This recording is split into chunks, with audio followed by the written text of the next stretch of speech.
I didn't plan on telling anyone about what happened on that trip. For a while I thought if I just didn't say it out loud, it might sit in my head like a bad dream and eventually fade. But it hasn't. It's still there when I close my eyes, when I wake up, when I hear certain sounds. So I'm just going to tell it the way I remember it. No fancy build-up. No, you won't believe this stuff. Just what happened from the first day we parked the car and stepped out into the cold air. It was supposed to be a simple 4-day loop. Mark had found the route in some backcountry forum. He always did that. Ignored the popular trails and went for the thin dotted lines you had to zoom in to see less people, he'd say. More actual nature. Isn't that the point? It was late October. The mountains were mostly empty by then. The leaves on the birches were hanging on in strips of pale gold, and everything else was brown or dark green. The air smelled like wet dirt and old leaves and pine. When we pulled into the gravel lot at the trailhead, there was only one other car. There were 5 of us. Me, obviously. Mark, who had basically organized the whole thing. He was tall, always in motion, always talking. The guy who brought extra gear just in case, but also took stupid risks because it'll be fine. Jess, his girlfriend, who carried a good camera and liked to take pictures of small things, spider webs, moss, the way light came through branches. Liam, who made jokes about everything and had bought all new gear just for this hike. His pack still had tags in one pocket. And Priya, who was a med student and the calmest person I know. She'd done a couple day hikes with us, but never anything this long. We got out of the car and stretched. The cold bit straight through my hoodie. I could see my breath. "Smell that?" Mark said, closing his eyes like an idiot and filling his lungs. "This is going to be awesome." "Smells like wet dog," Jess said, hoisting her pack. "And my legs already hurt." Priya laughed under her scarf.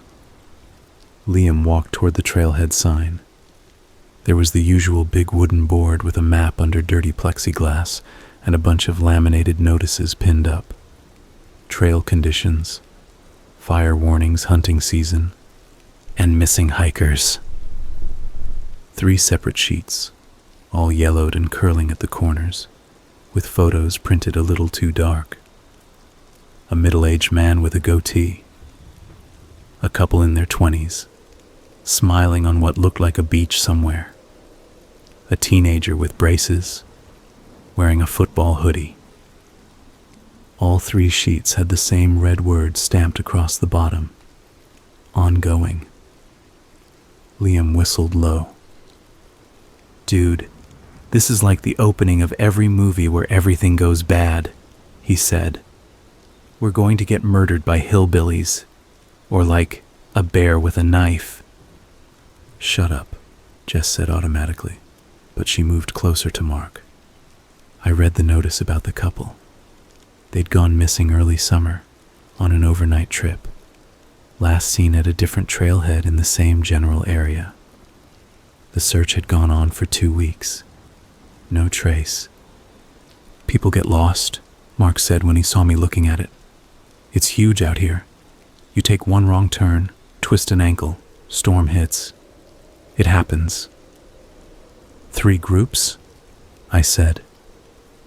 He shrugged, eyes sliding past the photos. Behind us, a truck engine popped and clicked as it cooled. I turned and saw the other car in the lot was actually a Forest Service truck, green and white, with the park logo on the door. The driver's door opened and a ranger stepped down. He was older than I first thought, maybe late 50s.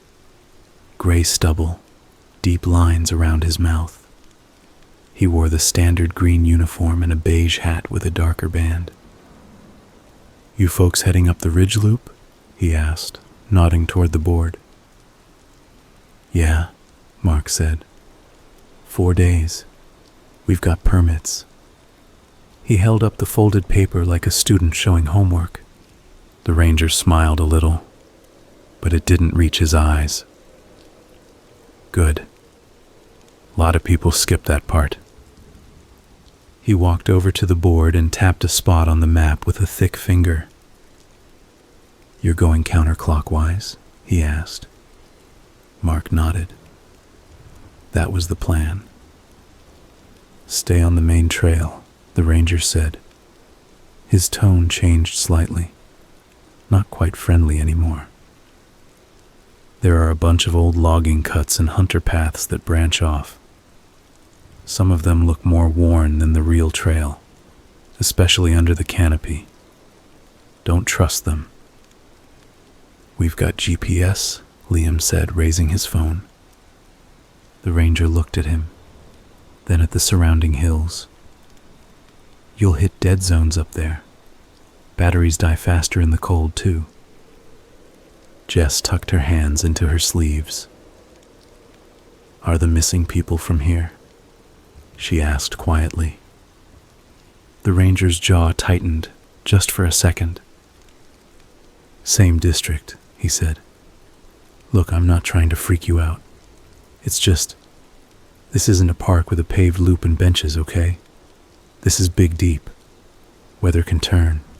Visibility can go to hell.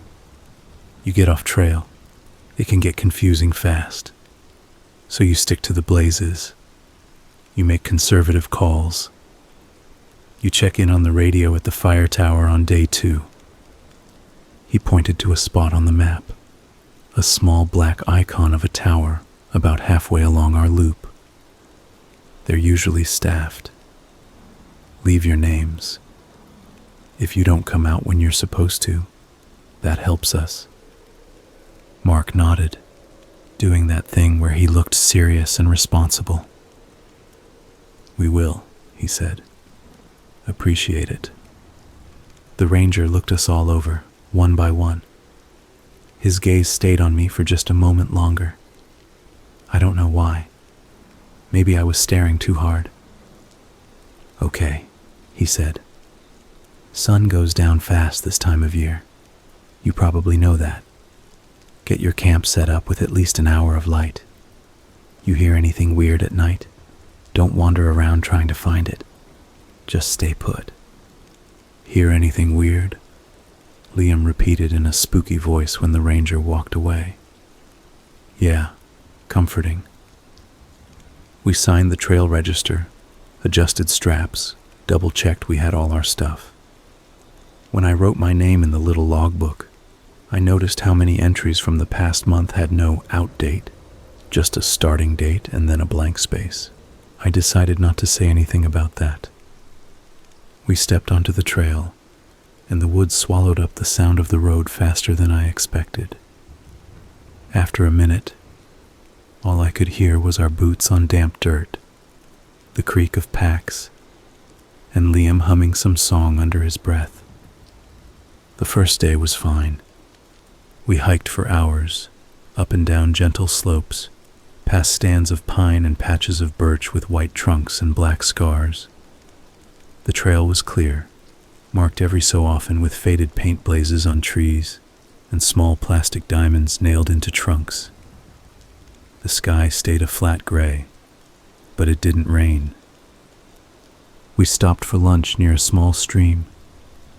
Jess took a bunch of photos of the water curling around rocks, and I helped Priya tape up a hot spot on her heel. Liam complained about the weight of his pack, and then admitted he'd brought 3 cans of beer for the first night's camp. Dude, Mark said, shaking his head but smiling. You're carrying liquid on your back.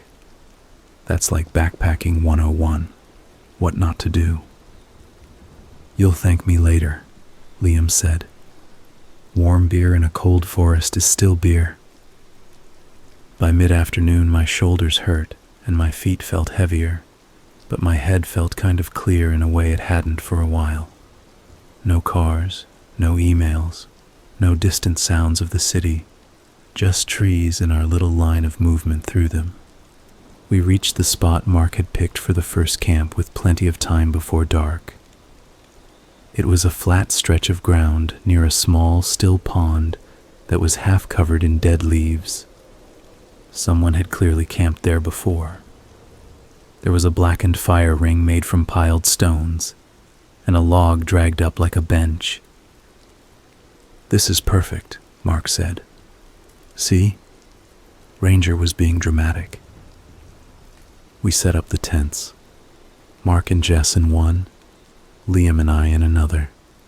Priya in her own small green tent, which she insisted she preferred.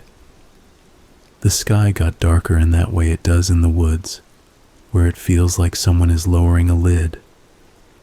We collected dead branches and snapped them over rocks. Mark got a fire going. We cooked instant noodles and cut cheese and sausage on a flat rock. Liam opened his beers and passed them around. After a while, we were all sitting around the fire, full and warm, with our boots off and dry socks on. My toes tingled as feeling came back. "Okay," Liam said, poking at the fire with a stick.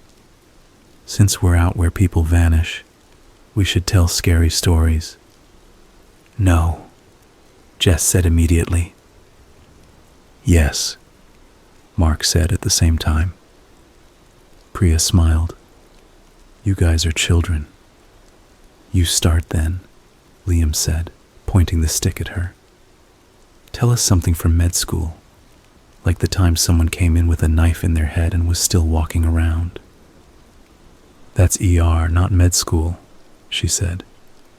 "And I'm not telling stories about actual patients." "Fine, then I'll go," Liam said, leaning back dramatically. "So picture this. His story was some nonsense about a guy camping alone who heard his own voice calling to him from the woods. It was ridiculous and full of unnecessary detail, but the firelight and the dark shapes of the trees made it creepier than it actually was. I pretended not to be bothered. Jess rolled her eyes but eventually leaned into Mark's side.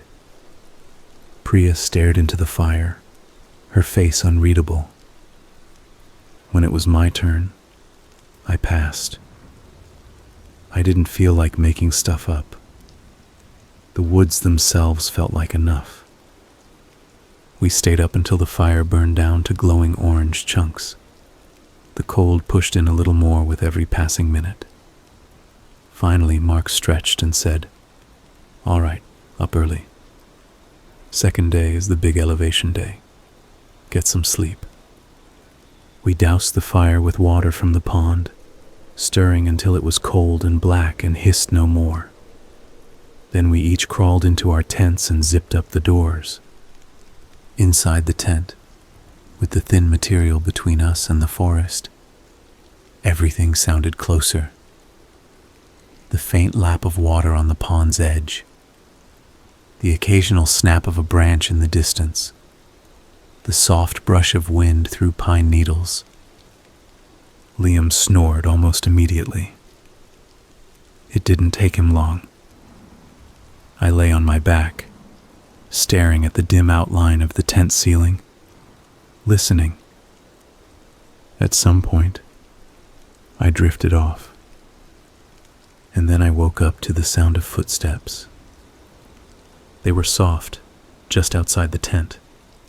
Slow, deliberate, not the skitter of a raccoon or the flutter of a bird. Heavier than that, but lighter than someone stomping. I held my breath. The steps circled the tent. 1, 2, 3. More, but I wasn't counting. I was just listening. There was the faint crunch of leaves, the whisper of fabric brushing fabric. Liam snuffled and turned, sleeping. The steps stopped near my side of the tent. I stared toward where I imagined they were, heart pounding so hard I could feel it in my throat. The fabric near my head moved inward, like someone had pressed a finger against it from the outside. just a little dent. It slid down, dragging a line, then lifted. It happened again, a little higher, like someone tracing the shape of my head through the thin material. My mouth went dry. I thought about yelling, about reaching over and shaking Liam awake. But something in me stayed locked. I didn't want whoever or whatever was out there to know I knew. The fingertip pressure moved away. The steps shifted just a couple more. I heard a zipper sound from somewhere. Not my tent. Very soft, like someone barely touching the metal teeth. Then nothing. I lay there, muscles cramped, listening for I don't know what. A howl. A voice. Nothing came. The sounds of the forest slowly filtered back in, like someone unmuted the world. After a long time, my body finally relaxed enough that I slipped into this thin, jumpy doze. When I woke again, light was seeping into the tent. Cold air hit my nose where my sleeping bag had slipped down. Liam was wrestling with his zipper. "Morning, Grandpa," he said. "You snore like you're dying, by the way." "I don't snore," I said automatically, voice rough. "Someone was walking around last night." "Yeah, that was me," he said. "Had to pee like twice."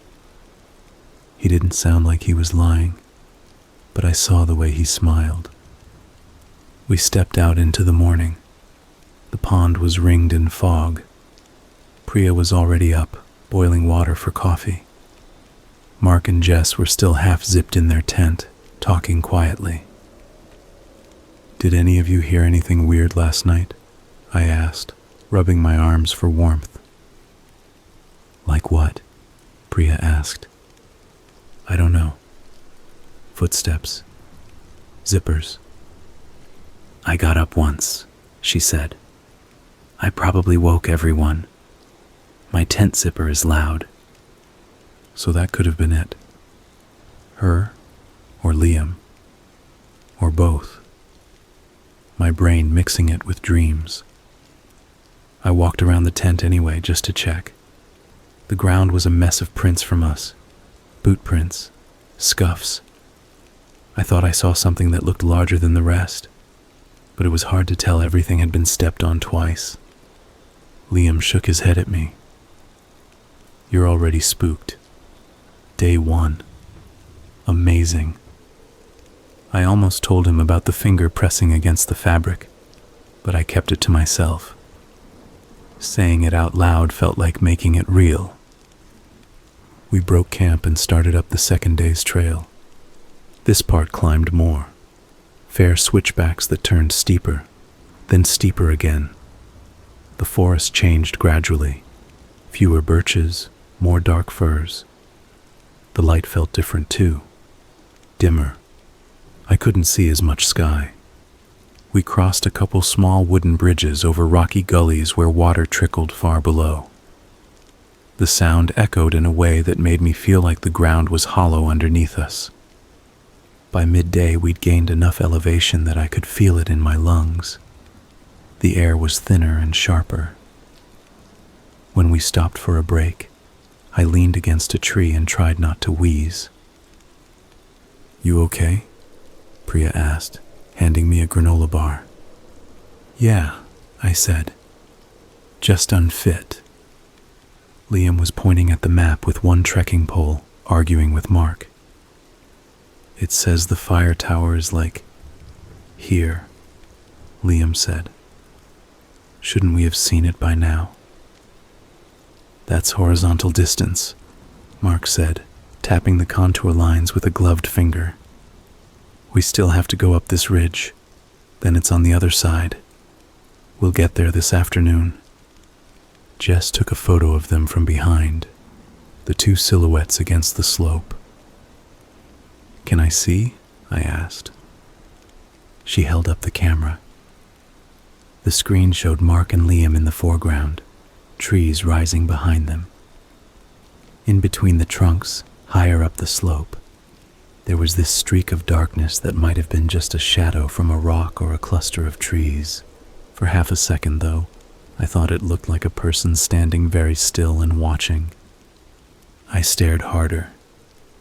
The more I looked, the less it looked like anything.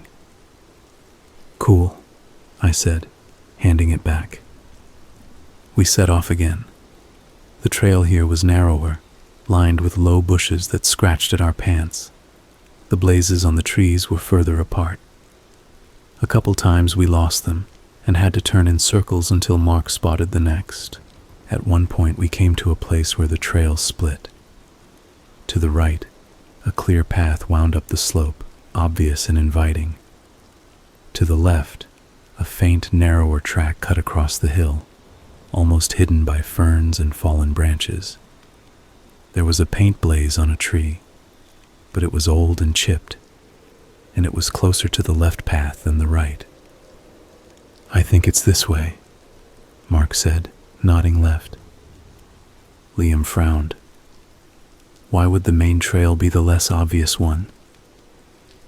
"Because people wander onto the wrong one a lot," Mark said. "It probably goes to some logging road.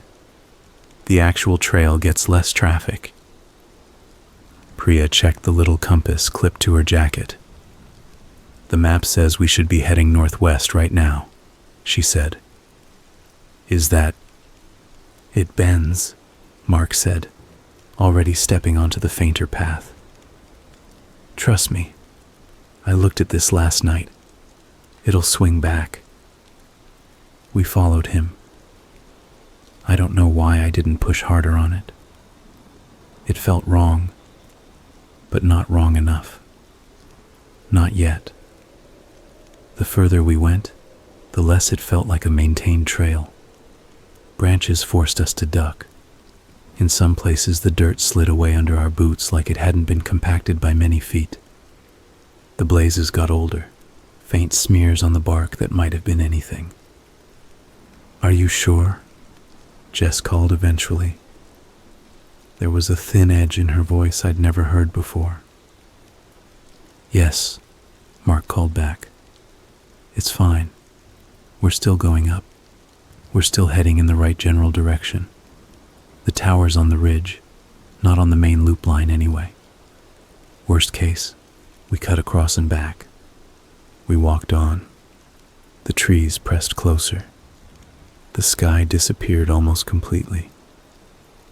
About an hour later, we came to a clearing. It wasn't natural. Someone had cut the trees in a rough square maybe 30 paces across. Saplings and scrub tried to grow back in the middle, but there were still stumps everywhere, gray and moss-covered. On the far side of the clearing, nailed into 2 trees, was a makeshift gate. Just 2 rough planks nailed at an angle, like an X. Strips of red cloth fluttered from it. "What the hell is this?" Liam said. Beyond the gate, the faint path continued. The hairs on the back of my neck lifted. "Maybe it's private land," Priya said. "Like a boundary thing." "There's no private land marked on the map," Mark said, but his voice wasn't quite as sure anymore. "Maybe hunters?" Jess said. "Those red things look like safety ribbon, or whatever you call it." We all stood there, sweating in the cold air, packs heavy on our backs, looking at the crude X in the pale sky beyond it. "We can go back," I said finally. The thought made my legs ache, but the idea of walking under that X made my stomach twist. "It's probably just hunters," Liam said, though he didn't sound convinced either. "If someone's there, we say hi, apologize, and leave." Mark chewed on his lip. Then he shrugged, like he was forcing himself to be casual. If we backtrack now, we lose like 3 hours, he said. The tower is probably up that way. We'll be fine. We just need to get our bearings again and pick up the main loop. He ducked under the X before anyone else could argue. Jess watched him go with her jaw clenched, then followed. Liam went after her, muttering something about getting shot by deer guys. Priya looked at me. We'll keep an eye on the blazes, she said quietly. If anything feels really off, we turn around. I nodded and stepped under the X. On the other side, the woods felt different. I know that sounds vague, but that's the best way I can put it. The air felt heavier, quieter, somehow. No birds, no distant rustle of things in the underbrush. Just us. We walked for another hour, maybe 2. The trail, if you could still call it that, forked a couple times, and each time there was some faint mark on a tree, or what looked like a worn spot in the dirt. And Mark made a call, and we followed. Eventually, the ground stopped climbing and started sloping down. That's not right, Priya said, looking at her compass again. We should still be going up if we're aiming for the ridge. Mark wiped sweat from his forehead with the back of his hand. Maybe it tops out and drops to the tower. Some of these maps are out of date. We passed the tower ages ago, Jess said. If this was heading there. Nobody said anything for a moment. I think we should turn back, I said. Find where we left the main trail. There was that fork. And if we miss it again, Liam said, we waste hours and end up in the same place. At least we'd know where we were relative to yesterday's camp, Priya said. Mark looked at the trees around us, his jaw working. We can't just wander randomly, he said. We pick a direction and stick to it, north-northwest. That'll hit the loop eventually. It has to. We're not that far off. But this path is going the wrong way, Jess said. You said yourself. So we leave it, Mark snapped. We bushwhack a bit. Lots of people do that. Silence again. Then he sighed. Okay, he said, calmer. 1 more hour on this, just to see if it curves back. If it doesn't, we pick a bearing and cut across. Agreed? Priya hesitated, then nodded slowly. Jess didn't move. Finally, she gave a small shrug. I don't want to be out here longer than we need to, she said. That's all. We walked on. 10 minutes later, we saw the first piece of trash. It was a crushed aluminum can, half buried in the dirt by the side of the path. The logo was worn, but I could still make out part of the brand A popular cheap beer. Other people, Liam said, sounding relieved. See? Told you. Hunters or something. A few minutes after that, we saw a tree with a deep gouge in the bark, like someone had hacked at it with a blade. A little further, a faded blue tarp scrap hooked on a branch, fluttering in the wind like a flag. Then, ahead of us, the trees thinned. A small structure appeared between them. It was an old hunting blind, maybe, or some kind of lookout. 4 rough posts anchoring it to the ground, with a platform lashed together about a man's height up, and a partial wall of plywood around the top. There was a rickety ladder made of nailed-together branches. Underneath it, the ground was trampled and muddy in a big circle. There were footprints everywhere, old ones, newer ones, overlapping until it was just churned earth. Okay, see? Liam said. Hunters. Jess lifted her camera, then lowered it without taking a shot. Mark stepped forward. Let's see if there's a vantage point from up there, he said. Maybe we can spot the ridge. He grabbed the ladder. It wobbled under his weight, but held. I don't think that's a good idea, I said quietly. He either didn't hear me or chose to ignore it. He climbed, the wood creaking. When his head rose above the platform edge, he stopped. What? Jess called up. Smells like something died up here, he said, voice muffled. Great, Liam muttered. Maybe don't breathe too hard. Mark disappeared fully into the blind.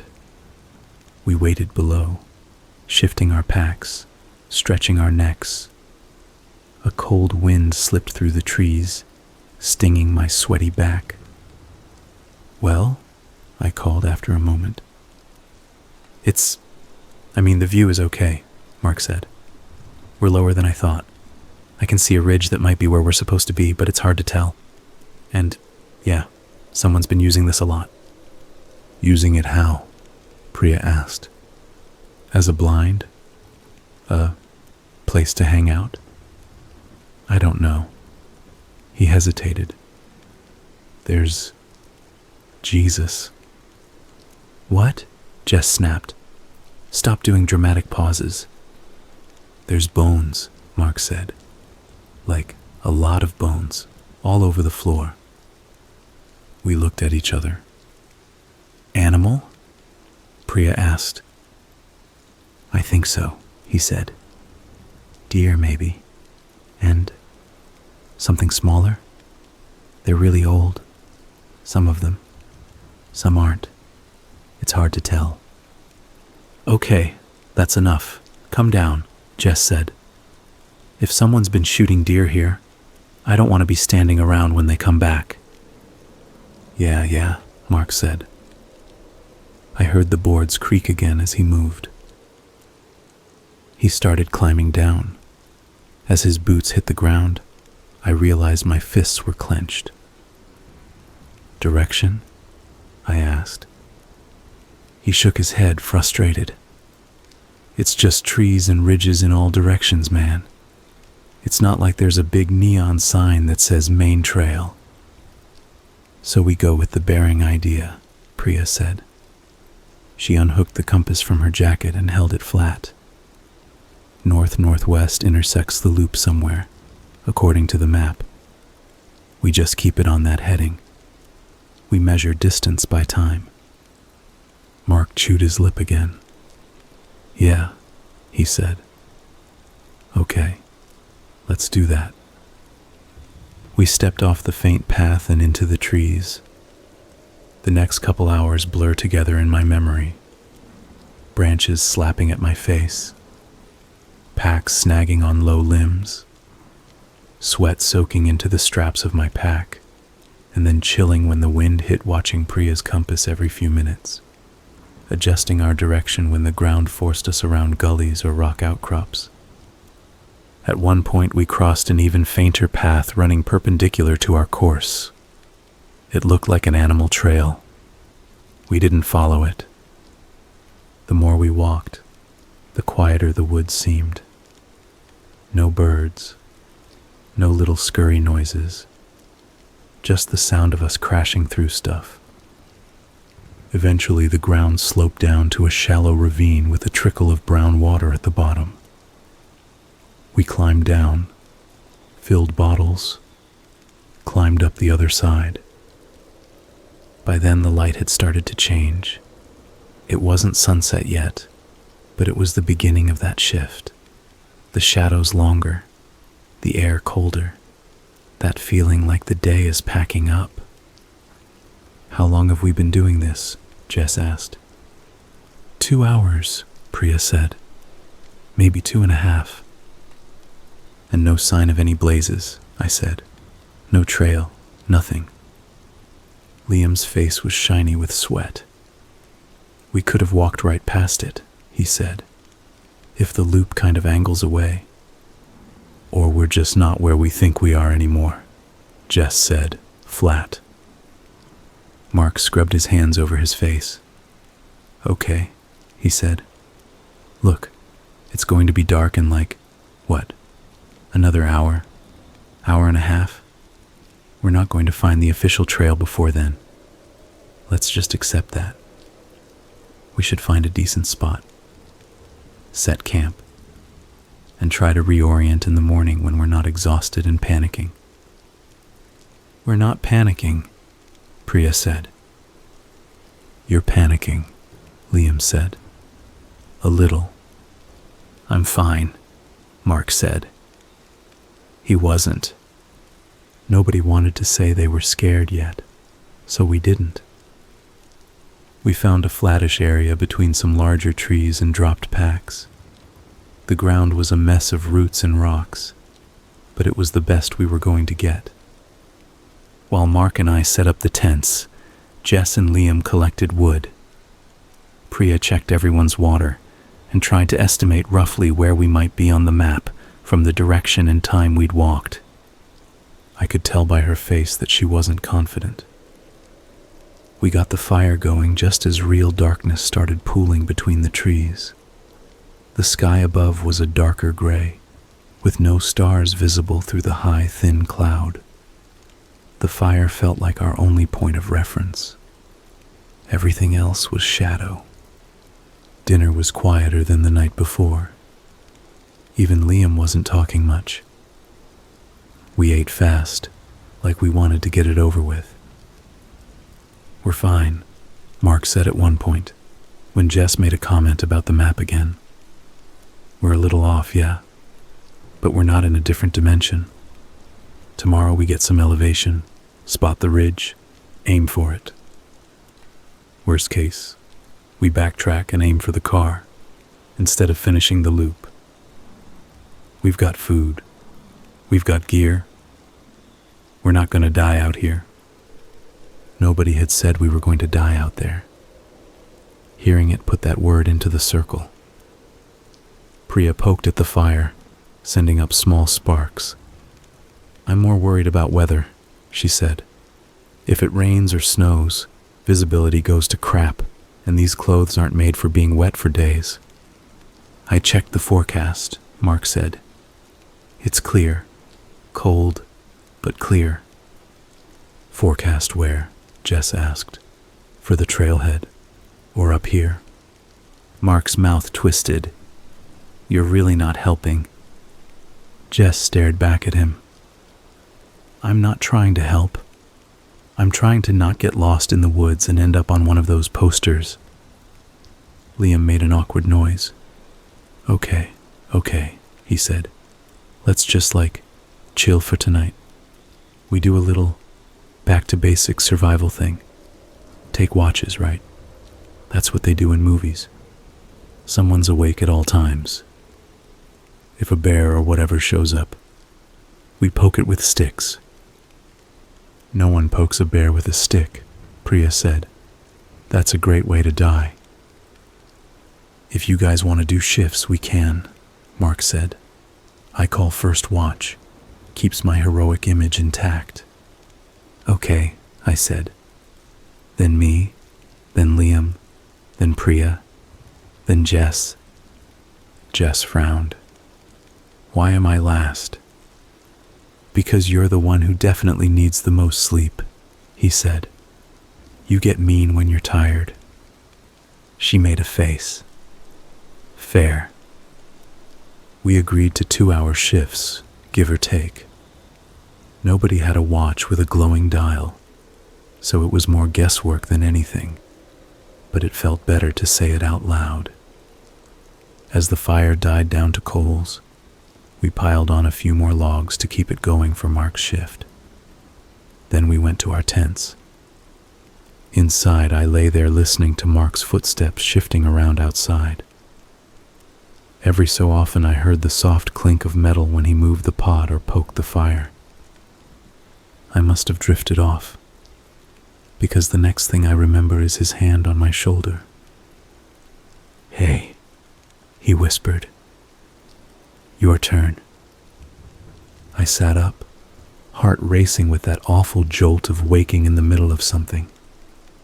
The tent was dark, except for a dim orange glow from outside. Liam mumbled and turned over. I pulled on my jacket and hat and crawled out into the cold. The fire had sunk low, just a few thick pieces of wood still burning, thin flames licking along them. The air was biting. My breath came out as pale puffs. Mark looked wired. His eyes were too bright. "Quiet?" I asked. "Too quiet," he said, and then smirked. "Kidding. It's just the woods." He headed for his tent, turned back once like he wanted to say something, then shook his head and ducked inside. I sat on a log, held my hands out to the heat. The night pressed in. The circle of light around the fire felt small. I told myself this was stupid, that all the fear was just us being city people in a place we weren't used to. The ranger's warning, the missing posters, the weird hunting blind, my brain connecting things that weren't connected. I listened. At first, all I could hear was my own breathing and the faint crackle of the fire. After a while, other sounds emerged. The whisper of wind higher up a quiet creek as a tree shifted. Once, a rustle from somewhere behind Priya's tent. I turned my head, staring into the dark. "Probably a squirrel," I said out loud. My voice sounded too loud, even though I barely whispered. I stayed like that for what felt like an hour, watching shadows, tossing on a small branch now and then to keep the fire alive. My eyes burned with tiredness. At some point, I realized I'd been staring in the same direction for too long, toward a gap between two trees where the darkness looked a little deeper. The longer I looked, the more certain I felt that something was standing there. Not moving, not coming closer, just there, like we were a TV show and it was watching. I blinked hard. The shape blurred, then came back. It could have been a tree trunk behind another trunk, or a weird alignment of branches. My brain kept trying to make it into a person.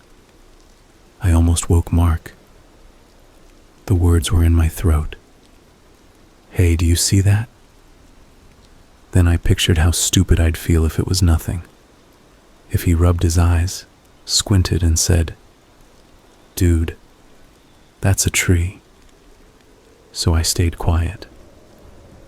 The shape was still there when I went to wake Liam for his shift. "Hey," I hissed, nudging his foot through the tent fabric. "Your turn." He groaned. "Already?" "Yeah." He swore under his breath, then unzipped the tent and crawled out. His hair stuck up at odd angles under his hat. "See anything?" he asked. "Just trees," I lied. In the morning, the first thing I saw when I stepped out of the tent was the tree.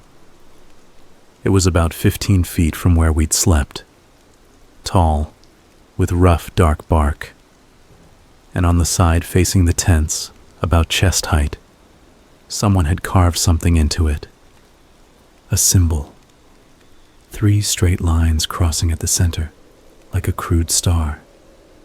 The cuts were fresh. The exposed wood was a pale yellow against the dark bark.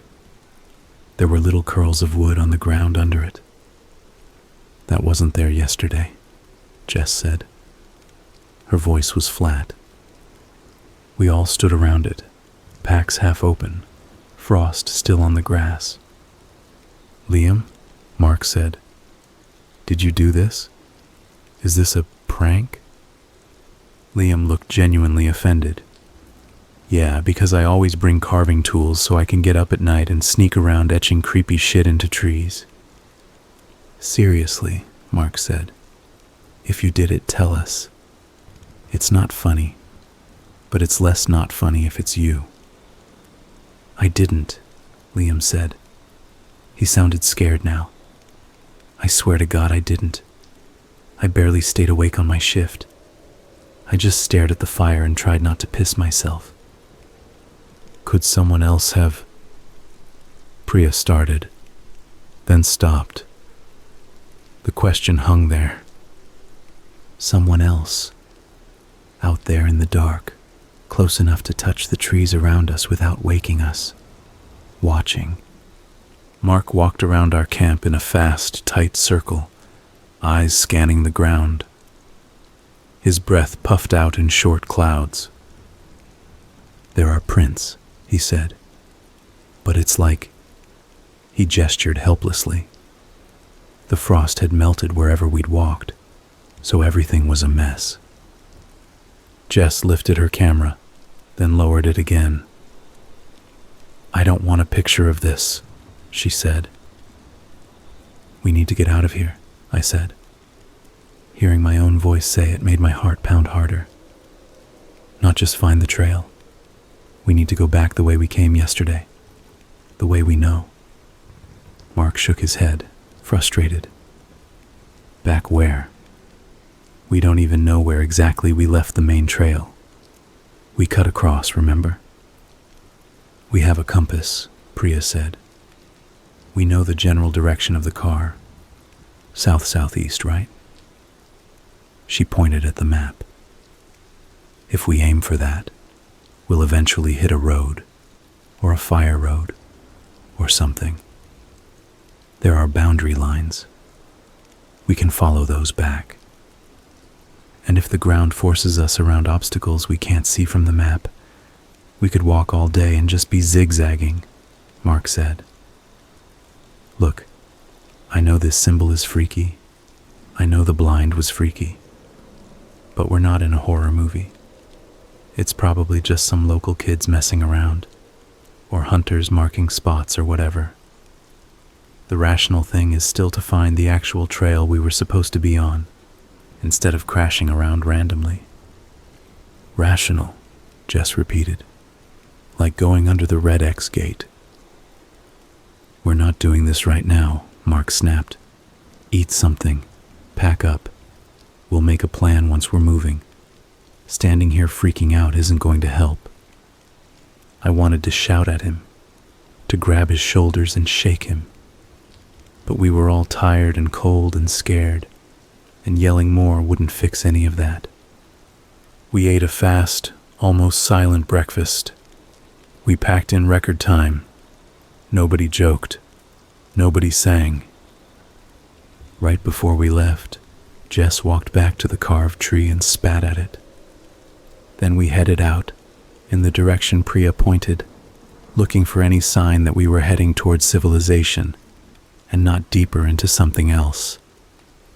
We didn't find the main trail that day. We found other things. First, we found another symbol carved into a tree about half a mile from camp. Same rough lines, same fresh cuts. This time the symbol was higher up, almost at head height. "We didn't camp here," Liam said. "So this one definitely isn't us forgetting." We gave it a wider berth this time. Nobody touched it. Later, we found an old campsite. Not old like our first night, where there'd been a neat fire ring and a log bench. This was older and wrong in a way that made my stomach clench. The tent that had once stood there was a sagging, collapsed thing, faded to almost gray. One side had been ripped open, the fabric hanging in a limp flap. The poles lay scattered, some snapped, some bent at weird angles.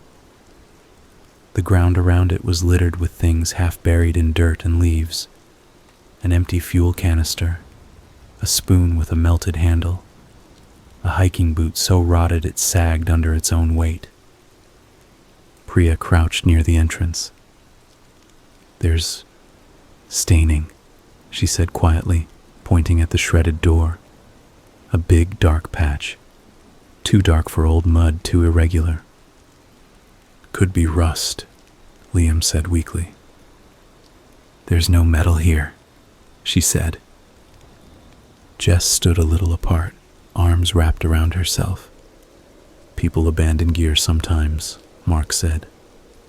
Storm hits, tent breaks, they bail.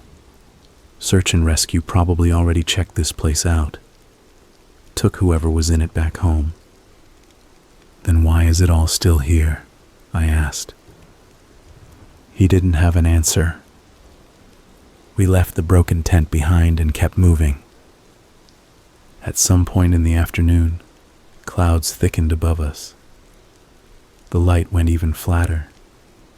The air tasted like an old freezer. My toes started to go numb inside my boots. By late afternoon, we still hadn't found anything that looked like an official trail. No fresh blazes, no footprints that weren't ours. Whenever we stopped, I caught myself listening for something. For someone crashing through the brush behind us. For that deliberate footstep sound. It didn't come. The silence was almost worse. Okay, Mark said finally, when the light started to go again. We're making camp. Here. Non-negotiable. We're not walking in the dark. Jess looked around. The trees here were crowded, branches tangling overhead. The ground sloped gently down to a shallow dip, filled with old, dead leaves. This place sucks, she said. There's no clear view of anything. We're not getting a mountain vista right now, Mark said. We're getting flat enough ground and shelter from wind. We'll manage. We dropped packs, went through the same motions as the night before. It felt wrong to be doing something so normal, like play acting at camping when everything in me was screaming that we should be running in one direction until we hit a highway. Nobody suggested a fire at first. Then the cold cut through enough layers that we all wordlessly started looking for wood. By the time it was fully dark, the fire was going and our tents were up. The circle of light felt even smaller here. The trees crowded close, dark walls in all directions. Liam stared into the flames, jaw working. We're okay, he said, like he was trying to convince himself. We just got off. Tomorrow we find the ridge, or literally any sign of other humans. There's no way there's no one out here. That symbol says otherwise, Jess said. Maybe it's like those stupid rock cairns people stack for Instagram, he said. Just, edgier. Priya had the map spread on her knees, headlamp beam shaky as her head moved. If this is where we started, she said, pointing, and we went roughly here, then cut across here, then I think we're somewhere in this general area. But the scale is throwing me. We could be off by a mile or more. A mile out here is a lot, I said. Yeah, she said quietly. I know. We decided on watches again. Nobody argued this time. Mark didn't make jokes. I took the last shift, right before dawn. It was always hardest for me to wake up if someone shook me from deep sleep. So I said I'd rather have the miserable early slot where you're half awake anyway. Sometime in the night, I woke to someone screaming. Not a long, drawn-out horror movie scream. A short, sharp shout that cut off halfway, like someone had clamped a hand over their own mouth. I sat up so fast I hit my head on the tent ceiling. My heart jackhammered. What? Who's on watch? I called, my voice higher than I wanted it to be.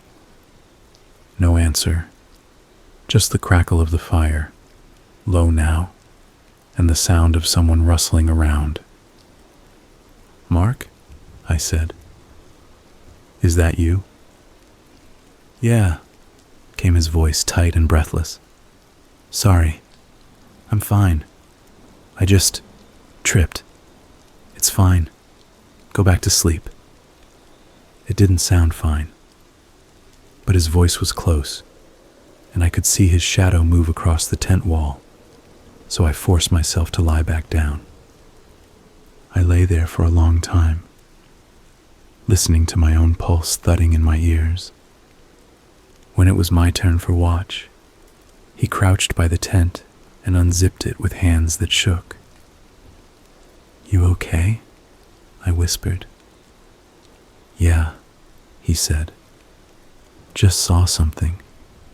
Thought it was a person, but it was a branch. Freaked myself out." His eyes darted everywhere but my face. I thought about pressing him. Instead, I took his place by the fire. The woods held steady. Nothing moved. Nothing spoke. Nothing came close enough for me to see. I wasn't sure which was worse. Nothing at all, or something. Morning came again. Gray light, stiff hands, damp socks. Jess stepped out of the tent and froze. We all followed her gaze. Around our little camp on half a dozen trees, the symbol had been carved again. Some high, some low, all fresh, the cuts still clean, little curls of pale wood at the base of each trunk. They formed a loose circle around us. No one said anything for a long time. We just stood there, turning slowly, taking it in. Mark's face went blank in a way I didn't like. "Okay," he said finally. "Okay, we're going downhill. That's it. I don't care if it's the rational trail or not. Downhill leads to water, and water leads to people eventually. We're not staying in whatever this is." No one argued. We didn't eat. We shoved snacks into pockets and stuffed things into packs in a messy rush. When Jess tried to re-roll her sleeping bag and fumbled, she swore and just crammed it into the bottom of her pack. We started moving, downhill, any way that roughly pointed us that direction. We slid on loose dirt, grabbed onto roots and branches. The trees thinned slightly the lower we went, but not enough to see very far. At some point the slope eased and we found ourselves on a faint track again. It was the kind of path animals make, narrow, winding, low branches bent aside. It went the way we were going, so we followed it. After maybe an hour of that, we heard water. Not the tiny trickle of the ravine from the day before. A real steady sound. A creek or small river. Relief hit me so hard I almost laughed. We came out onto a rocky bank. The water was about 10 feet across, running fast over stones slick with algae. It wasn't huge, but it felt like something solid, a landmark that existed somewhere on the map, whether we knew it or not. "We follow this," Priya said. "Downstream. It'll hit a bigger river or a road or something. Or a waterfall and a cliff," Liam said. "We'll deal with that when we see it," she said. We walked along the bank. Sometimes the trees pressed right up to the water, and we had to scramble over logs or detour around clumps of saplings. The river curved and twisted, always slightly down. Every so often I caught movement on the other side. A flash of something pale between trees. A dark shape behind a rock. Each time it was gone when I looked straight at it.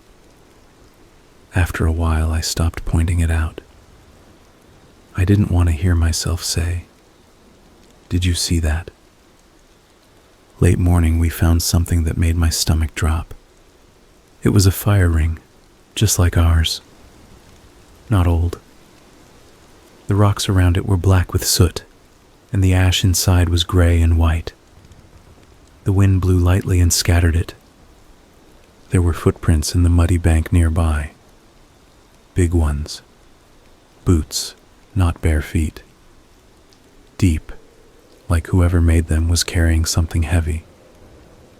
Beside the fire ring was a log. On it, someone had carved the symbol. This time not with rough, quick cuts, but carefully. Deep. The lines straight and even. Jess stared at it and chewed her lip until it bled. Could it still be kids? Liam asked weakly. Like edgy TikTok hikers or something? Kids don't sneak around carving symbols around sleeping people, I said. They'd film themselves doing it and put it online. We don't know that, Mark said, automatically defending the idea that this was still normal. People are weird. We're being toyed with, Priya said quietly. Whoever carved those around our tents also carved this, and they're moving on the ground faster than we are. I looked at the footprints again. There were more than one set. One boot tread was more worn, the other sharper, newer, both larger than mine. Let's just keep moving, Mark said. We don't stay in places like this. We don't stop. We kept going. For a while, the sound of the creek drowned out my thoughts. The rhythmic rush over stones. The occasional splash as water hit a bigger rock. It almost lulled me. Then we saw the first dead thing. It was a deer. Or what was left of one. It lay half in the creek, half out, its hind legs twisted under it, and its front half on the bank. The fur was matted dark. Its head was turned at an unnatural angle, eyes milky. Its stomach was open. The skin peeled back like someone had unzipped it. The organs were gone. The ribs were exposed, white and slick. There was dried blood spattered on the stones nearby, dark brown and black. At first I thought it was just what predators do. Wolves, maybe. Or a bear. Then I saw the way the skin had been cut. Not torn, not ragged. There were clean, straight lines at the edge where it had been opened. Lines a knife would make. Priya swallowed hard. This was done with a blade, she said quietly. Not just teeth. Look at the edges.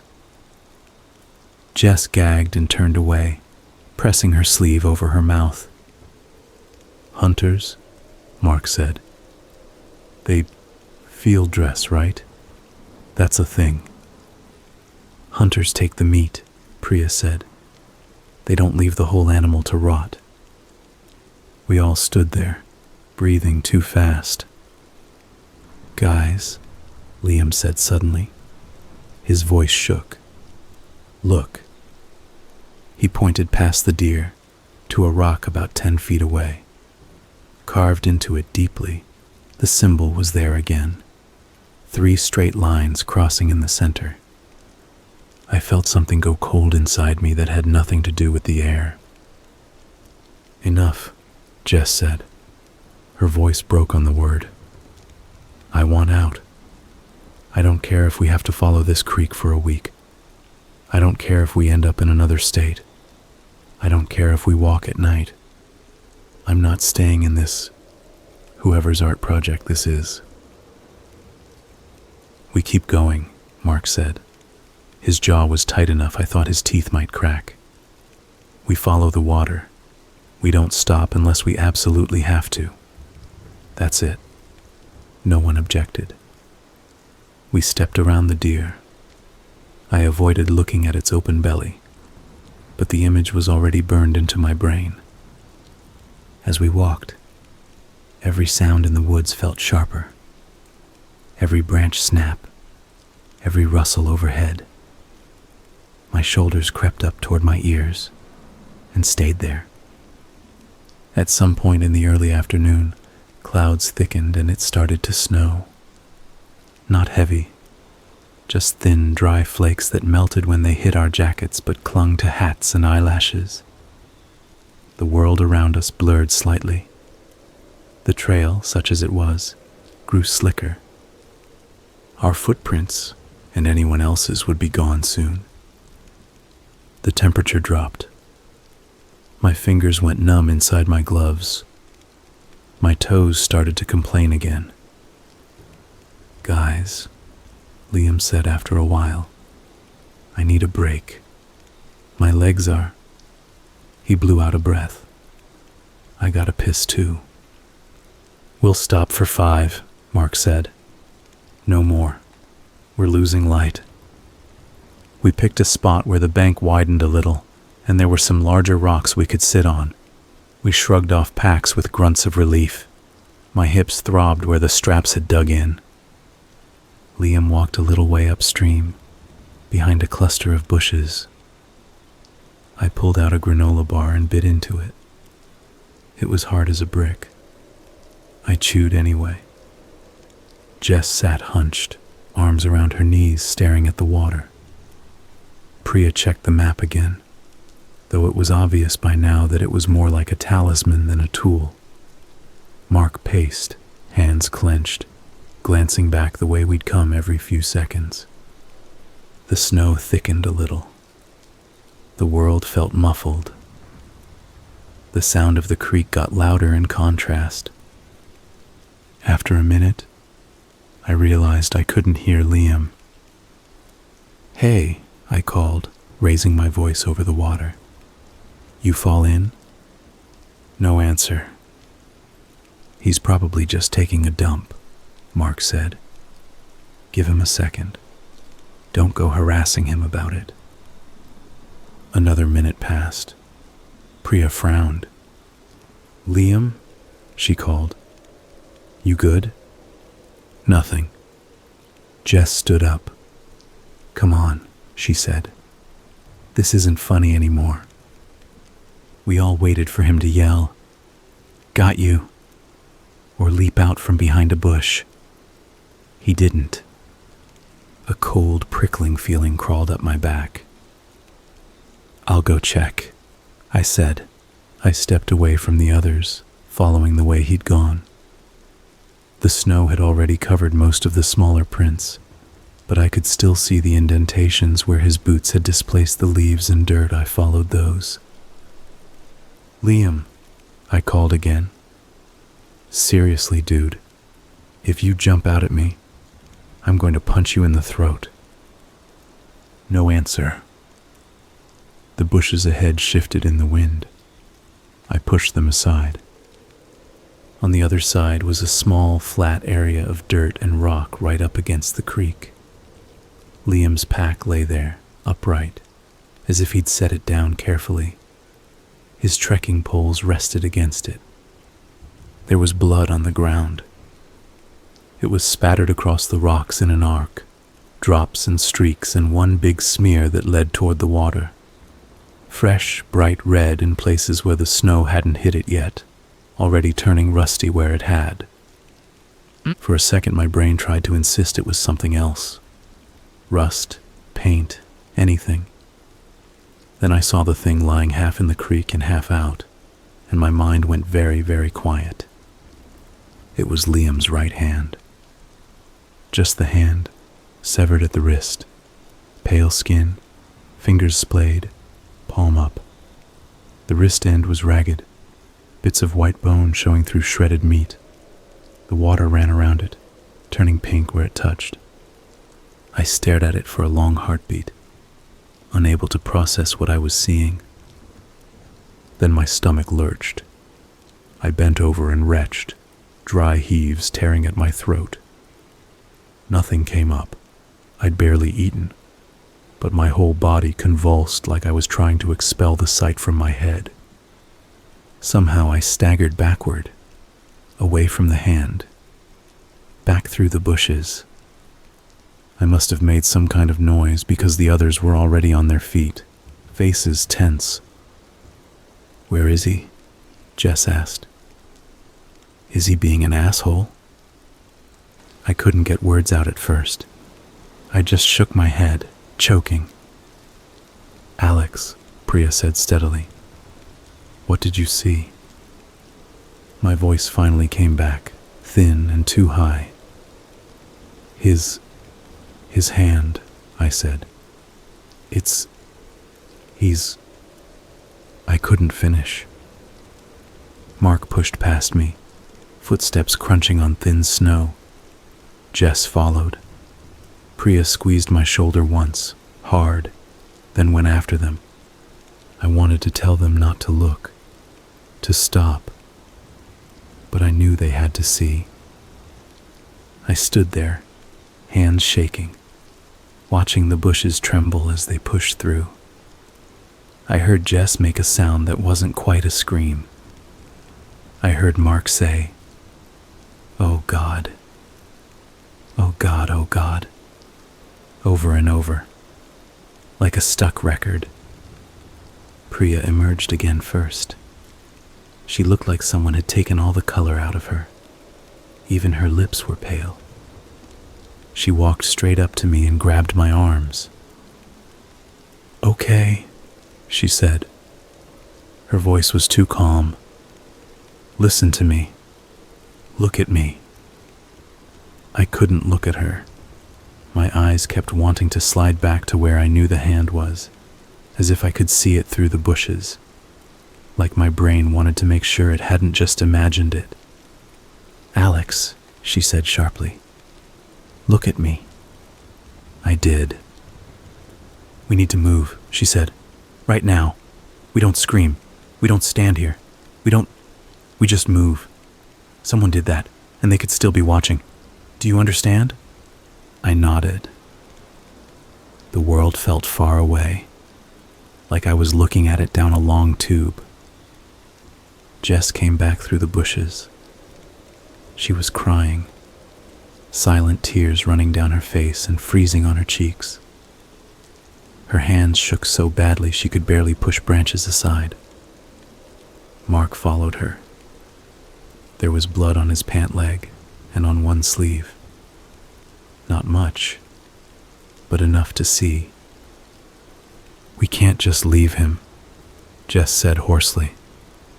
"We can't just—" "He's not there," Mark said. His voice sounded like it belonged to someone else. "Just his hand. That's it. There's drag marks into the water." "Drag marks?" I repeated stupidly. "Like someone pulled him," he said. "Feet first. Into the creek. The blood trail stops in the water." Jess made a choking sound and pressed her fists against her mouth. The world tilted slightly. I grabbed Priya's arm to stay upright. "We need to go," Priya said again, to everyone this time. "Right now. Whoever did that is strong and fast and knows this terrain. If they wanted all of us right now, they could have done it already. I don't know why they didn't. But standing here is making it easier for them." "Go where?" Jess demanded, tears still tracking down. "There's nowhere to go. There's just more trees, more water, more of those signs and—" "Down," Mark said. His jaw clenched. "We keep going down. We follow the creek. We move as fast as we can." "What about Liam's stuff?" I asked, my voice sounding far away. "We're not going back for it," Priya said. "We're not going back there at all." "We're leaving him," Jess whispered. "He's gone," Mark said. His voice cracked on the word. "We can't help him. We can only help us. I'm sorry. I'm so fucking sorry, Jess. But we cannot stay here." The wind shifted. For a second, it smelled like copper. I wiped my eyes with the back of my glove and realized I'd been crying without noticing. Somewhere upstream, a branch snapped. Not a little crackle. A sharp, heavy break, like someone stepping on something thick and dry. We all froze. The sound came again, closer this time. Then something like a low whistle, carried on the wind. Not a bird, not any sound I recognized. Just a thin, rising note that made the hair on my arms lift under my jacket. "Move," Priya said, voice low. "Now." We grabbed our packs and half-slung them on without buckling all the straps. Jess fumbled with hers, sobbing with frustration. Mark yanked it into place for her. We started walking fast, almost running, boots slipping on wet rock and thin snow. The creek kept up its steady rush at our side. Every few seconds I looked back. For a while I saw nothing but trees and falling snow. Then, on one of those glances, I saw a shape. Far back, maybe 50 yards away, near a bend in the creek, half hidden behind a fat pine. Tall, too tall to be any of us, wearing something dark and bulky. It stood completely still as we stumbled away, watching us.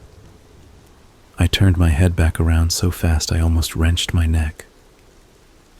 "Don't look back," Priya said quietly, like she could read my thoughts. "Just keep moving." The path ahead was a blur. Rocks, branches, water. My legs felt like they weren't connected to me properly. My feet slipped a couple times and I almost went down, but Mark grabbed my pack and hauled me upright without breaking stride. We walked until my lungs burned and my vision narrowed and my heart felt like it might burst. The whistling sound came again, faintly, then again, a different pitch. It took me a second to realize it was a pattern. It almost sounded like someone calling a dog. We went on like that, until the light started to fade again. Snow blew around us, thinner now, but enough to sting my face. The rocks near the creek edge were slicker. The bank narrowed. At some point, the land rose up on either side, forming a kind of shallow gorge. The water below rushed faster, foaming around larger rocks. The only place to walk was on a narrow ledge along one side of the creek, barely wide enough for one person.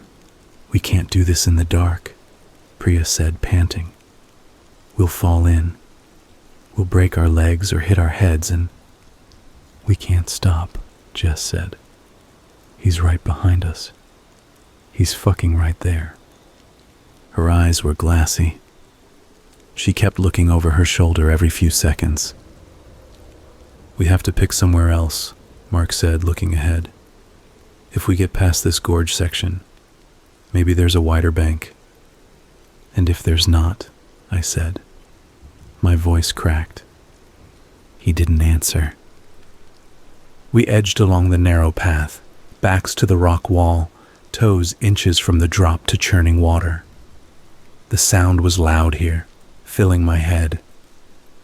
I tried not to think about Liam's hand in that same water, about what else might be beneath the surface. By the time we came out of the gorge and the creek widened again, it was full dark. We stood on a slightly wider patch of ground, breathing hard. I could barely feel my hands. My legs shook.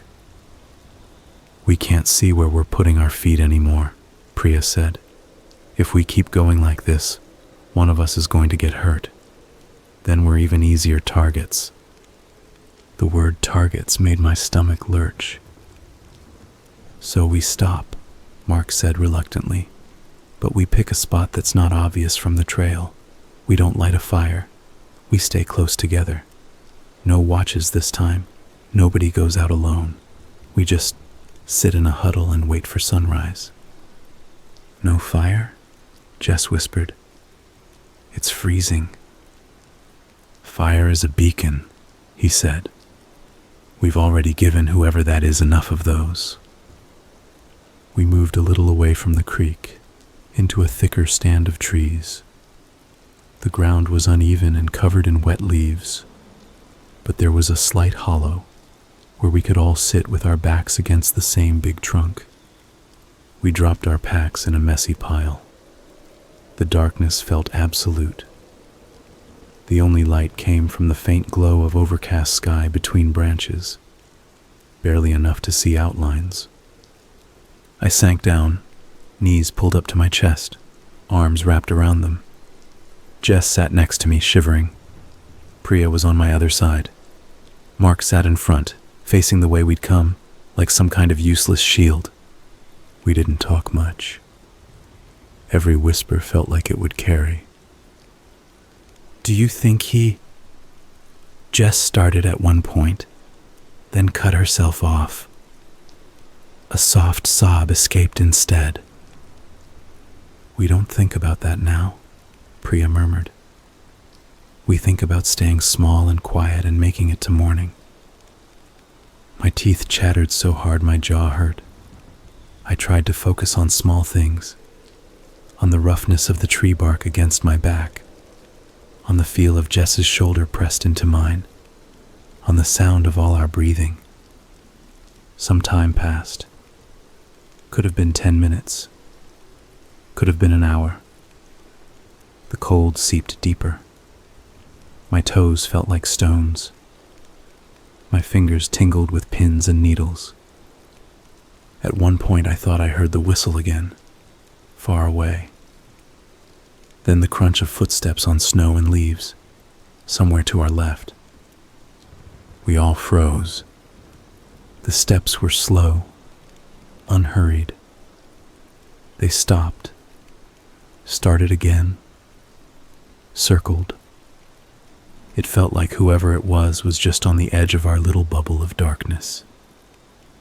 Close enough that if I'd stretched my hand out, I could have brushed their coat.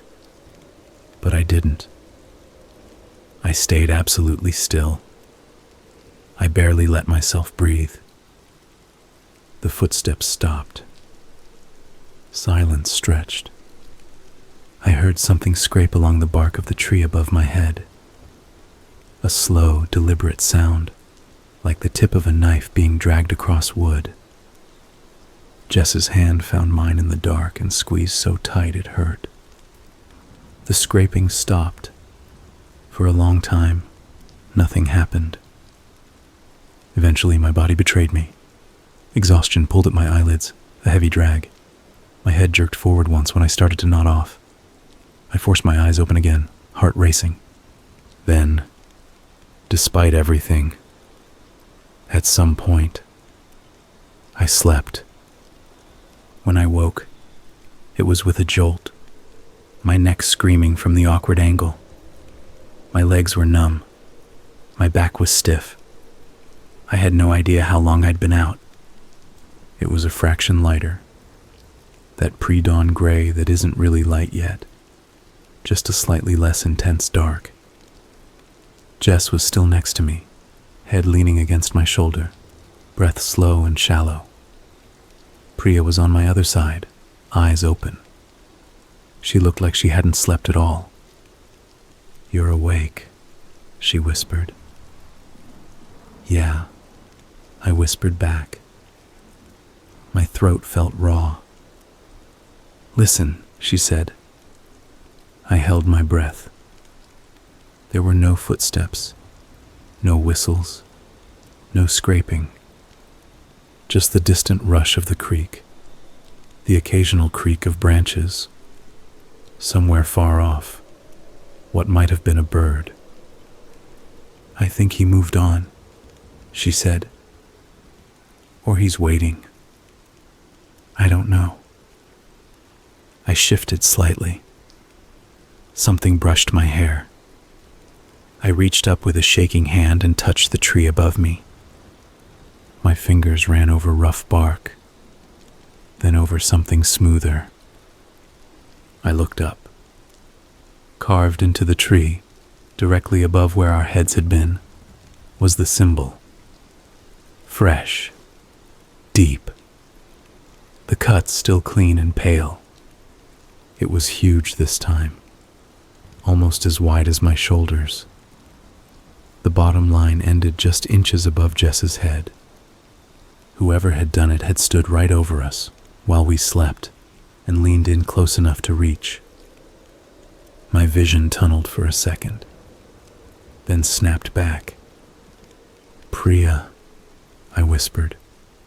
"Look." She tilted her head back slowly. When she saw it, her face went more still than I thought possible. "Wake them," she said.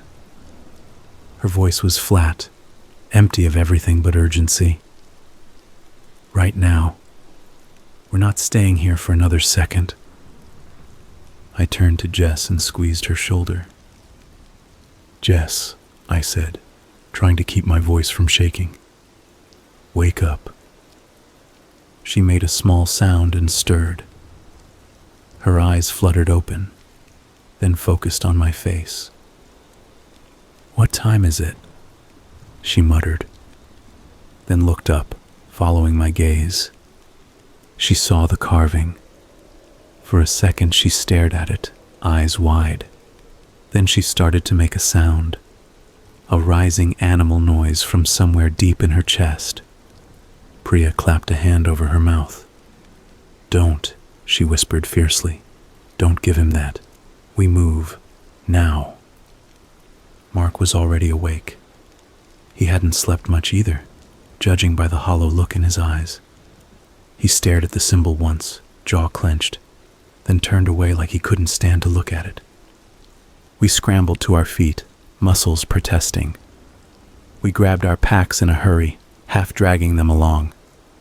No one bothered buckling everything properly. Light seeped slowly into the world as we headed back toward the creek. The trees around us were marked with more carvings. Some old, some new, some small, some large. Every direction we looked, it felt like that symbol was watching. We reached the water and turned downstream again, boots slipping on wet rock. I kept seeing Liam's hand in my mind, the way the fingers were splayed, the way the wrist looked, torn like something had bitten it off, but the edges of the wound said blade. Every time the water splashed my ankles, I flinched. We walked in a tight cluster now. No one was more than a couple feet from anyone else. If someone stumbled, 2 hands shot out to grab them. The gorge walls appeared again after a while, looming up on either side. I realized with a sinking feeling that we hadn't gone as far the night before as I'd thought. The narrow ledge here looked familiar. "We're going through anyway," Mark said, voice hoarse. "We take it slow. If he wanted to knock us into the water, he'd have done it last night. I don't think that's his game." "What is his game?" Jess asked, hugging her arms around herself. Mark didn't answer. We edged along the ledge one by one, backs pressed to the rock. The water roared below, louder than before. Maybe there'd been rain upstream, or snow melt. Halfway along, my boot slipped. My foot skidded on wet moss, and my balance went. My stomach lurched as my weight tipped toward the drop.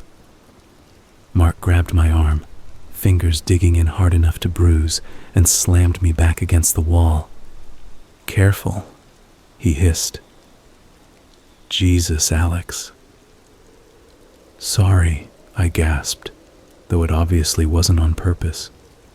We made it across, hearts in our throats. On the other side, the bank widened again. The trees thinned slightly. The sky overhead was a flat, cloudy white. It was fully morning now. For the first time in hours, I let myself hope that maybe, just maybe, we'd come around a bend and see a bridge, or a culvert, or tire tracks. something that said we were heading back toward people. Instead, when we rounded the next curve in the creek, we saw something else. A clearing. A bigger one this time, right next to the water. The ground was trampled, muddy, covered in overlapping boot prints. In the center of the clearing was a fire pit made of big, flat rocks. Someone had built it recently. The stones were clean, the ash inside dark and clumped.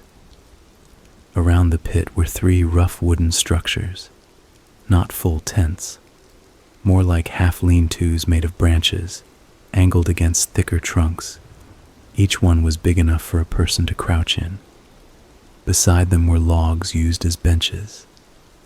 On one of the logs, a knife was stuck upright, buried blade down into the wood. It was long and heavy, with a black handle and a dull, worn sheen on the metal where someone had sharpened it a lot. Beyond the structures, tied between 2 trees, was something that made my brain refuse to understand it at first. It was a rope, and on the rope, hanging by their straps like skinned animals, were 3 backpacks. 3 backpacks I recognized. Liam's, Jess's, Mark's. Mine and Priya's were still on our backs. The ones on the rope were duplicates. No, not duplicates. The ones we'd thought were on our backs. My throat closed. I looked down at what I was carrying. The pack on my shoulders was the same model, same color as mine. But there were small differences. A scratch I remembered on one buckle wasn't there. The little keychain Jess had given me, a dumb plastic alien, was missing from the zipper. My stomach turned over. "Guys," I whispered. This isn't..." Jess made a small, broken sound. "My camera," she breathed. "That's my camera bag. How?" On a smaller line beneath the packs, dangling neatly, were other things. A pair of hiking boots, a rolled sleeping bag, a blue wool hat, a stainless steel mug with "World's Okayest Hiker" printed on it in chipped letters. Trophies. Jess took a step back. Priya grabbed her before she could turn and bolt. The clearing smelled like smoke and old blood and something else under that. Sweat, maybe. Unwashed body. The smell of someone living out here long enough to seep into everything. On the rock nearest the fire pit, carved deep and clean, was the symbol again. Larger than I'd ever seen it. It filled almost the entire surface. The lines darkened with something that might have been dirt, or might not. For a long second, none of us moved. Then, behind us, from the trees we'd just come out of, the whistling started again. Closer this time, clearer. The first half of the note rose. The second answered it. Lower, like a reply. It sounded almost cheerful. Mark turned slowly to face the sound, his eyes wide and white in his dirty face. "Run," he said. We didn't argue. We ran. No plan, no direction at first. Just away from that clearing, the knife in the log, and our packs hanging on that rope like trophies. Branches caught my face and jacket. My pack slammed my shoulders. Behind us, that same 2-note whistle started again, closer than before. "Up," Mark yelled. "Get off the river. He knows the river. Go uphill." We cut away from the creek and climbed. The slope was steep and slick with old leaves and thin snow. Every few steps one of us slipped and grabbed at roots. The whistling went quiet for a bit. That was almost worse. We froze once, all at the same time, like our bodies decided for us. The woods were dead quiet. Then the whistle came again, this time from above. "Jesus," Jess whispered. "He's in front of us." "He's hurting us," Priya said. "Just keep moving." We pushed higher. After a while, the ground leveled, and a faint path appeared, cutting along the hill. There was an old orange paint blaze on a tree. "Trail," I said. Finally. The path switched back up. We followed the blazes, breathing hard. Every few turns, I'd glance downslope and think I saw movement. Once I caught a clear glimpse. Tall shape between trees, heavy coat, something long in his hand. He looked right at us. No rush, no shouting, just that steady walk. We kept going. The trees thinned. The sky opened a little. And then we saw it. A gray metal fire tower on the ridge, legs bolted into concrete, stairs zigzagging up to a box at the top. "I can't believe it," Mark breathed. He didn't finish. Something snapped around his ankle and yanked him off his feet. He hit the ground hard. A thin cable had whipped up from under the leaves and cinched around his boot. It ran off into the brush, already taut and humming. "Trap!" Priya shouted. "Don't touch the line." The cable jerked again, dragging him toward a shallow pit we hadn't seen.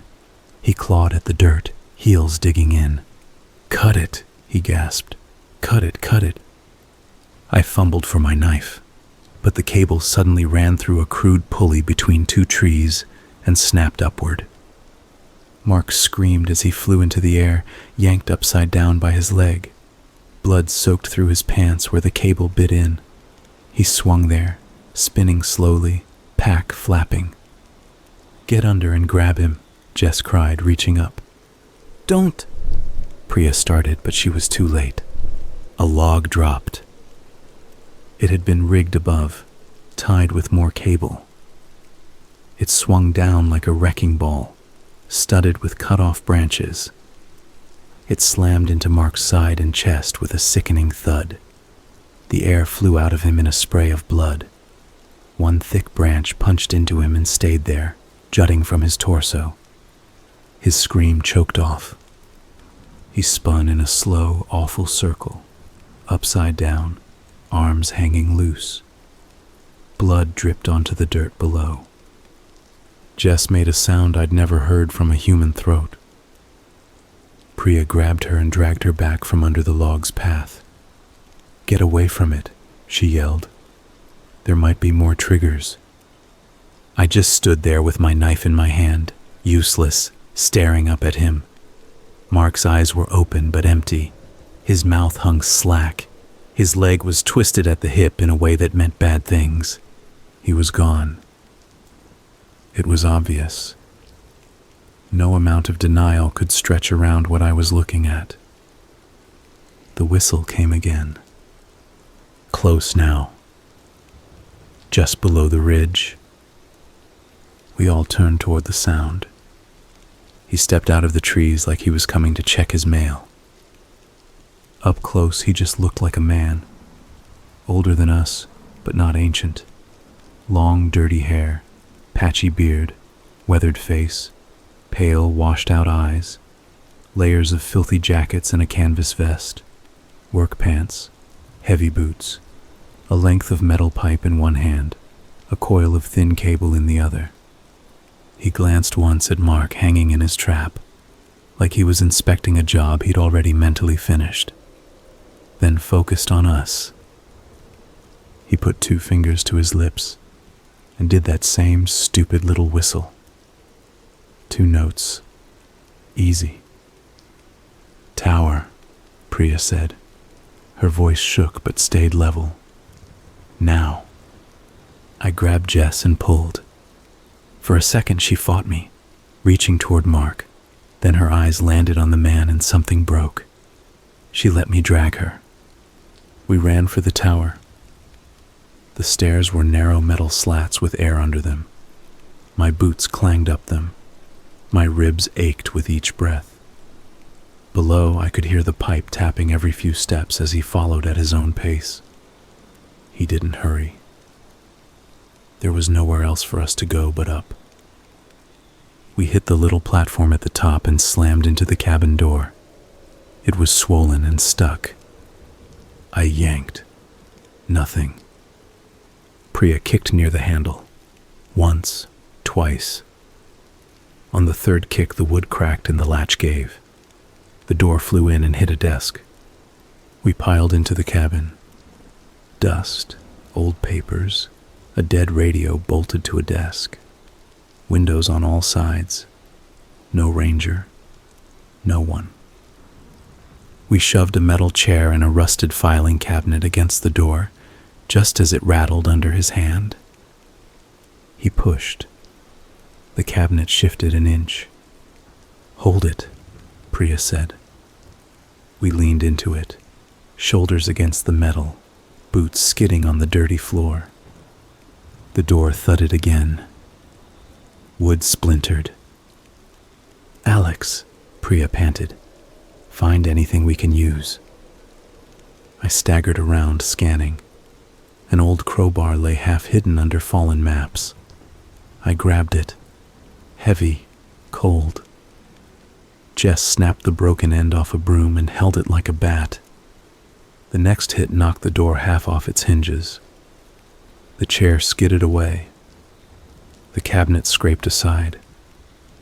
One more shove and he was inside. He filled the doorway. Close up, I saw small details. Scar through one eyebrow, cracked lips, a stain in his beard. He didn't look wild. He looked focused. His eyes flicked over us, taking in the crowbar, the broken stick. Priya empty-handed. No surprise, no fear, just calculation. He stepped in and swung the pipe at Priya. She yanked the filing cabinet into its path. The pipe slammed into the metal with a loud ring and knocked her off balance. I swung the crowbar at his head. It connected with his shoulder instead. The shock numbed my arms. He grunted, half turned, then swung backhand at Jess almost casually. The pipe caught her across the face. It was like watching someone unplug a puppet. She dropped straight down, crumpling into the corner. Blood smeared the wall and glass. I yelled something wordless and swung again. He blocked with his forearm, took the hit, and shoved me hard. I hit the desk. Pain exploded in my ribs. He brought the pipe up under my chin and drove me back against the window frame. Metal bit into my throat. I clawed at it, but his hands were like clamps. Spots burst in my vision. I could smell him. Sweat, smoke, rot. He stared into my face with those pale eyes, like he was studying me. "Please," I croaked. Nothing changed in his expression. He leaned in harder. Then the side of his head jerked. Priya had the crowbar now. She'd gotten up somehow. She swung it into his temple with both hands, teeth bared, blood pouring from her broken nose. The impact sounded like hitting a melon. His grip loosened. The pipe dropped from my throat. He staggered, eyes rolling for a second. He pitched sideways into me and the window. The glass gave out. We went through together. Cold air hit my face. The world flipped. For a moment, I was sure this was it. The platform rail caught me across the ribs and stopped me. Pain exploded through my side. I managed to grab the rail with both hands as I started to go over. His weight kept going. For a terrifying second, his fingers snagged my jacket, dragging me further. My hands screamed on the metal.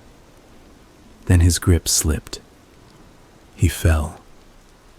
I saw him tumble, hit one of the lower braces, bounce, and then hit the ground next to the concrete pad. He landed in a twisted heap. One leg bent wrong, neck at a weird angle, arms sprawled. He didn't move. "Alex!" Priya grabbed the back of my pack and hauled. Between her pulling and my own scrambling, I got enough leverage to roll back onto the platform. I lay there on my back, gasping, ribs on fire. "Jess," I managed. "We have to." Priya's face changed. "Stay," she said, and went back inside. I forced myself up anyway and looked. Jess hadn't moved. Her eyes were open a crack, unfocused. Blood pooled under her head, dark and still. Priya took her wrist, then her neck, then just bowed her head for a second. She reached up and closed Jess's eyes. My legs went out from under me, and I slid down the wall to the floor. "We can't stay," Priya said, coming back out. Her voice sounded thin but firm.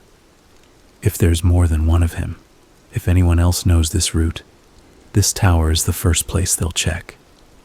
"There can't be more," I said. "We killed him. I saw him." "We'll argue about numbers later," she said. "Right now we get off this ridge and find people with radios and guns and more than 2 working ribs." We climbed down. Every step sent a shock through my side. Priya moved stiffly too, nose taped with a strip from our kit, whole face swollen. We gave his body a wide berth at the bottom. Up close he looked small and ordinary, neck clearly broken, leg crooked, pale eyes staring at the sky. The pipe lay a little ways off. "We should take that," Priya said. "Evidence." She wrapped it in a scrap of tarp and shoved it into her pack. We didn't touch anything else. The trail down from the tower on the other side was clearer. Fresh blazes, more worn path. We followed it. I don't remember big chunks of that descent. Just pain, trees, and the constant fear that the whistle would start again somehow, impossibly. After a while, the trail started to look almost normal. We crossed a maintained footbridge, saw a crushed energy bar wrapper, a plastic bottle someone had dropped. Then we found a sign. "Ridge Lookout, 1.5 kilometers one way, trailhead parking, 6 kilometers the other." 6 kilometers sounded like forever and nothing at the same time. We turned toward the parking. By the time we heard cars, my legs felt like they belonged to someone else. That low road noise leaked through the trees, and something broke inside me. I started crying and couldn't stop. We stumbled into the gravel lot like ghosts. There were cars, and a green and white Forest Service truck. The ranger from the first day stepped out of it. He took one look at us and went pale. "What the hell happened?" he said. Everything came out at once. Liam's hand in the creek, the cymbals, the snares, Mark hanging from that cable, Jess in the tower, the man, the fall. We probably sounded insane. He didn't argue.